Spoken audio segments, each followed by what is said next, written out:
আছেন? আলহামদুলিল্লাহ আমিও ভালো আছি। কুরবানি ঈদ বলে কথা, যাই রান্না করি না কেন, গরু মাংস দিয়ে বিরিয়ানি, পোলাও, কর্মা যাই হোক না কেন, আমার ঘরে হালিম রান্না করা চাই। তাই অনেক দিন ঈদের ছুটি চলে গেল, তাই সবাই কাজে চলে যাবে। এই জন্য সবাইকে আমি বাসায় দাওয়াত করেছি যে আজকে আমার বাসায় হালিম রান্না করা হবে, বাবা মা ভাই বোনদের সবাইকে। আর আমার কাজ সারতে সারতে দেরি হয়ে গেছে, গোসলও করেছি সন্ধ্যার দিকে। সবাই সন্ধ্যায় দাওয়াত করেছে, অথচ খাওয়া হয়েছে রাত 9টা 9:30। যাই হোক না কেন, আমি কাজ শুরু করে দিছি। আর আমি হালিম রান্না করলে গরুর পা আমি আগে থেকেই রান্না করে রাখি, কিন্তু আজকে হঠাৎ করে আমার দাওয়াত পড়ে গেল, এই জন্যে আমি দুপুর থেকে আমি রান্না করতেছি। আগে থেকেই রান্না করে রেখেছি। আর এদিকে গোস্তগুলো কেটে নিলাম। কেটে নেওয়ার পর সব কিছুই আমি যত জাল দেওয়া লাগবে ততই ভালো হবে, তাই আমি গরুর পাগুলো আগে থেকে অনেক জাল করে রেখেছি। আর আমি গরুর মাংসগুলো কেটে নিয়ে আমি এখন বসাবো। গরুর মাংসগুলো কষানো হলে আমি একসাথেই আমি গরু পা দিয়ে এগুলো সব কষাই নিব। যাই হোক, পেঁয়াজ কেটে আমার চোখ একদম জ্বালা পোড়া হয়ে গেছে। আর আমি এখন সবাইকে দাওয়াত দিয়েছি, এই জন্য আস্তে আস্তে আমি কাজ করতেছি। আর আমার হাতের হালিম সবাই খুব মজা করে খায়, আমার আম্মু আব্বু সবাই খুব মজা করে খায়, আমার খুব ভালো লাগে দেখতে। আর আমার ঘরের মেয়ের বাবা সবাই খুব পছন্দ করে। তো যাই রান্না করি না কেন, কুরবানি ঈদে আমার হালিম রান্না করাই লাগবে। তাই আমি গোছগুলো আগে কষায় নিলাম, তারপর গরু পা দিয়ে একসাথে কষালাম।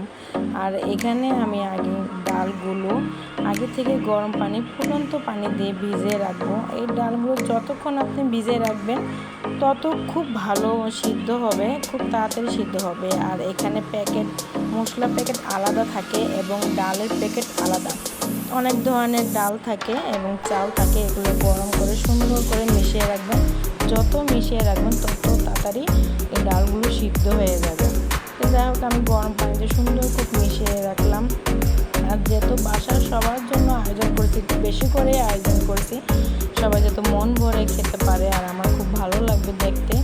আর বাসার সবাই একসাথে আসতেও পারে না, আমার আব্বু বলছে যে 2 জামাইকে নিয়ে আমি একসাথে খাবো, তাই খেতে পারে না। এটা মেয়ের বাবা আস্তে আস্তে অনেক রাত করে ফেলছে, রাত 11টা 11:30 করে হচ্ছে। এই জন্য আব্বুকে আমি দিয়ে সবাই শুরু করলাম। আর রান্নাও আমার করা হয়ে যাচ্ছে। যাই হোক, আমার রান্না করতে অনেকক্ষণ সময় লেগে গেছে। আমি মশলাগুলো দিয়ে দিলাম। আর অনেকগুলো যেহেতু রান্না করছি, খুব ঘন ঘন লাগতে লাগবে, কারণ না হলে লেগে যাবে পাতিলে।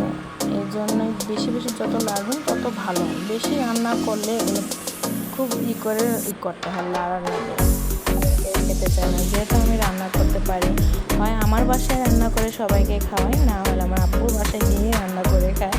আব্বুর যাই হোক না কেন, কুরবানিতে অবশ্যই রান্না করে খাওয়াই লাগবে হালিম। আমার হাতে হালিম খুবই পছন্দ করে। আর ডাল দেওয়া হয়ে গেলো, আমার রান্নাও আস্তে আস্তে হয়ে যাচ্ছে। আমি কিছুক্ষণ পরই আমি এই হালিমগুলো আমি লাড়া দিচ্ছি, কারণ না হয়তো লেগে যাবে, অনেক ঘন হয়ে যায়। এগুলো আপনি আস্তে আস্তে কিছুক্ষণ পরই লাগবে। আর আমার রান্নাও হয়ে গেছে মাঝে। তাই সবাই বাসায় একসাথে আসা হয় না। সর্বপ্রথমে আমার আব্বু আম্মু এবং আমার শাশুড়িকে আগেই দিয়েছি। সবার জন্য আমি বেড়ে নিলাম। হলো রাত 9টা 9:30। যাই হোক না কেন, বাসার মধ্যে তো শহরে তো আর রাত বলতে কিছুই নেই। আর আমার এদিকে আমি সবার জন্য পরিবেশন করতেছি হালিম বেড়ে। হয়তো বাটিগুলো একটু বড় সাইজ, কারণ এগুলো গরু পা, এই জন্য একটু বড় সাইজ নিয়েছি। দেখা যাচ্ছে অনেক, আসলে অনেক না। তাই আমি সবার জন্য পরিবেশন শুরু করছি। আর আব্বুর কাছে নিয়ে গেলাম, আব্বুকে বললাম। আমার মেয়ে বলতেছে যে নানু ভাই কেমন হয়েছে। তার নানা ভাই তো খুবই কি বলবো, খুবই মজা করে খাইতেছে। আমার দেখতে এতই ভালো লাগছে। মেয়ে বলতেছে, আর নানা ভাই তুমি বলো তো কেমন হয়েছে।